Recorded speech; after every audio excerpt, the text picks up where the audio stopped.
la la, yeah, boy. La la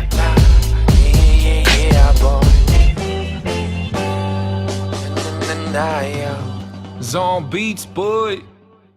Subscribe to Kiwi Box. That's the one. Yeah.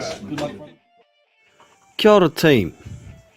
So, as we know, over the weekend Luis Ortiz fought Christian Hammer and fought his way to a convincing victory. Personally, I gave Christian Hammer 2 rounds, and that's being generous. For me, Christian Hammer doesn't have enough volume to bother Luis Ortiz. However, you can see what he was trying to do. He was looking for that one big punch, and that's how he wins fights. Christian Hammer is waiting, using pretty good defense, throwing a big right hand bomb, sometimes a left hook. That's how he got Michelle Wallace out of there. Or the other way of looking at it is he wants fighters to throw a lot of punches, gas out, and he can still maintain his power without throwing volume for the later part of the fight. That's what he was trying to do against Ortiz. And he did land some good right hands on Ortiz. Didn't hurt him, but shook him up a few times. Maybe not quite what Luis Ortiz was expecting, but myself, I know Christian Hammer did have a rough start to his career, but he started taking his boxing a bit more seriously, and he has the potential to be a pretty decent gatekeeper. As we've seen, like I said, he beat Michelle Wallace, an unbeaten southpaw prospect that was coming up. He beat David Price. He can beat guys who don't belong at the top level of the heavyweight division. Whether Luis Ortiz underestimated it or not, I don't know. But out of interest, I cruised through a couple of LDBC channels as they love to big up Luis Ortiz, and Wilder himself, saying Luis Ortiz is some kind of killer because nobody wants to fight him. Now, there are reasons nobody wants to fight him. It's not necessarily because he's a killer. It's because he's not that marketable. He doesn't speak English. He doesn't bring a lot of hype to a fight. And there's never much money in a fight against Luis Ortiz. The only thing you can fight for against Ortiz is a ranking, but you can't do that with the WBA because he's still under suspension from them. So it's not just because he's a good fighter. Now, don't get me wrong, I do think Luis Ortiz is a pretty decent fighter, but a killer? No, I do not believe so. Now, when I cruise through these couple of Wilder fans channels, I've seen a couple of excuses for Luis Ortiz. It seems like a few of them think he's aged substantially in 12 months since he fought Deontay Wilder. So I went and compared the Christian Hammer fight with the Deontay Wilder fight, and a couple of things I noticed. Luis Ortiz's output in the later part of the fight was considerably lower. Now, I don't know if that's because of age and him not having as much stamina, but I think some of it has to do with the fact that he's a very good counterpuncher and he throws a lot when the other people are throwing against him. However, Christian Hammer wasn't throwing a lot, so it could come down to somewhat styles that stopped Ortiz throwing. But also, Christian Hammer was countering, and he was having the most success with his big bomb right hand countering Luis Ortiz. So Luis Ortiz didn't want to pull the trigger with his left hand as much because he was getting bombs dropped on him when he did so.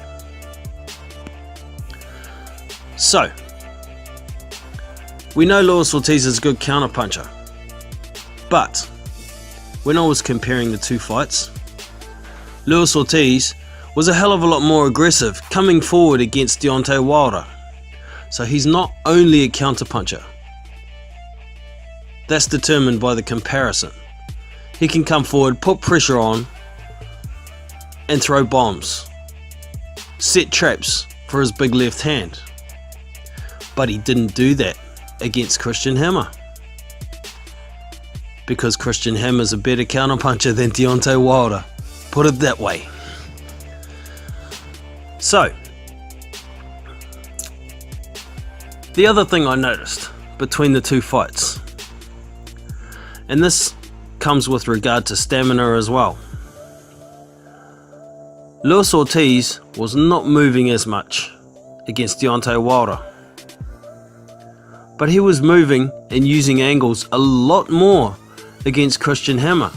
He was up on his toes later in the fight a lot more than he was against Deontay Wilder.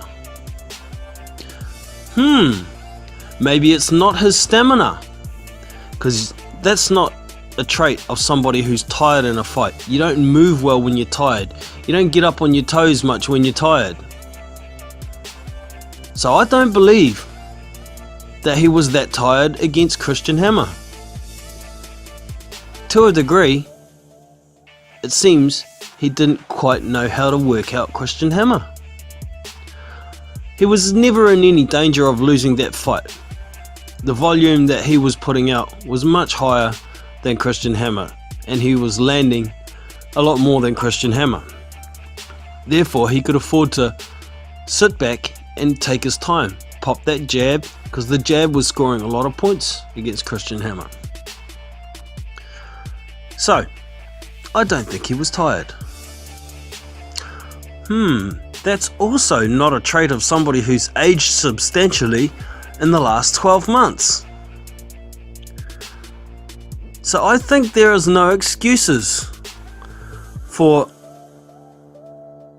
Luis Ortiz to have not looked like a killer. You get what I'm saying here? I don't think Luis Ortiz has aged 10 years in 12 months. I think Luis Ortiz was just never that elite in the first place. It comes back to, who's Luis Ortiz beaten? That's of note. Tony Thompson and Bryant Jennings. Bryant Jennings was a world title challenger quite some time ago. Was it 2014 or something like that? But realistically, Bryant Jennings has never been a world beater. He hasn't got huge power. He's a very good boxer. At elite level, he could possibly beat some guys on points, but I don't see him knocking out many guys at the very top level.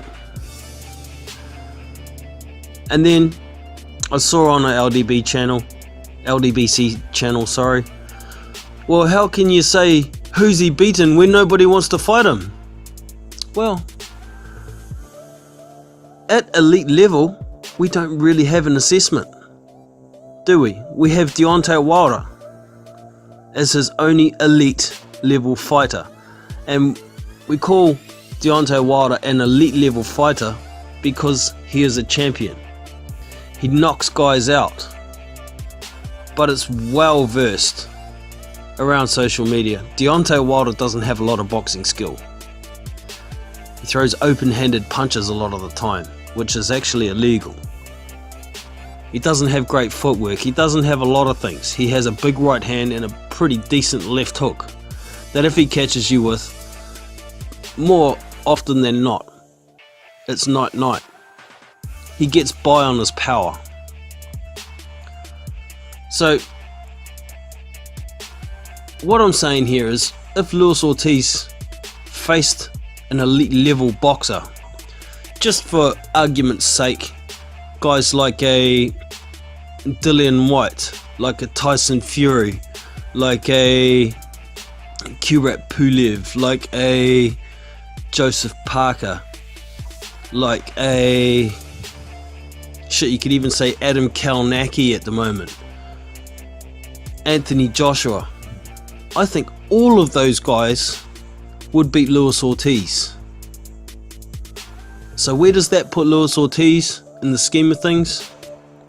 For me, that puts him between number 10 and number 15. So, I challenge you to go and look at both of those fights. The Deontay Wilder versus Luis Ortiz fight and the Christian Hammer fight against Luis Ortiz.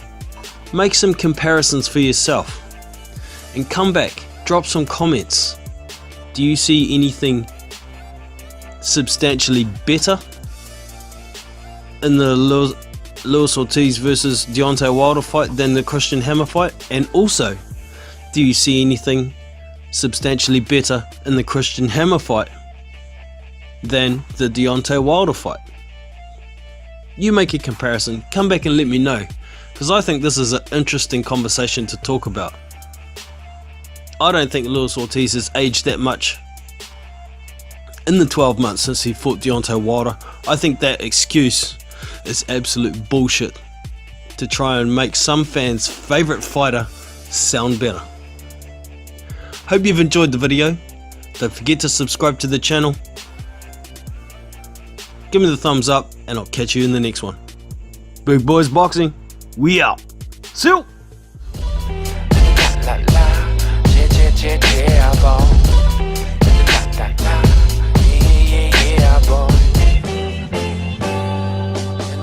la, yeah, boy. Zone beats, boy.